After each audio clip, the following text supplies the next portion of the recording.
Meanwhile, two alleged PICO's machine manipulators have been arrested.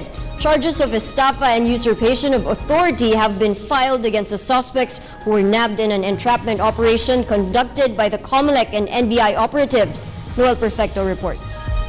Combined NBI and COMELEC authorities have arrested two alleged members of a swindling syndicate victimizing candidates in the upcoming midterm elections in an entrapment operation at a five-star hotel in Manila.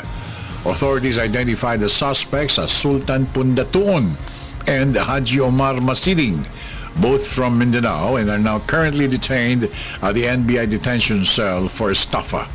COMELEC Chairman Sixto Brillantes and Special Investigation Nelson Moreno of the NBI Counter-Terrorism Division informed mediamen about the modus operandi of the two suspects. According to Brillantes, a mayoralty aspirant in Simunul, Tawi-Tawi, Abdul Salaan Haji Sarun, complained that he had been asked to give 5 million pesos to ensure his victory through the manipulation of the PICOS machines. Brillantes immediately moved to effect the arrest of the suspects. Talagang gumagalaw ng mga sindikato na humihingi ng pera at hinihingi rin namin na kung po pwede para may warning na rin sila na kung meron kayong lumalapit sa inyo, lumapit lang ho kayo sa amin o bulong nyo sa amin at kami na rin ang bahala sa kanila.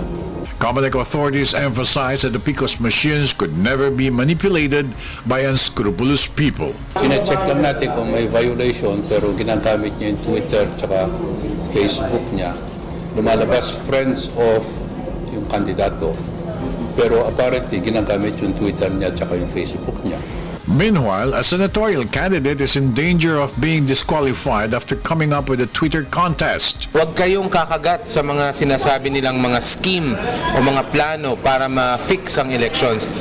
Sinabi po ng ating chairman na walang possibility na ma-fix ang elections, kaya lahat ng lumalapit sa inyo at nag-aalok ng ganyang klase mga solusyon ay niloloko lamang kayo. For the People's Television, I'm Noel Perfecto.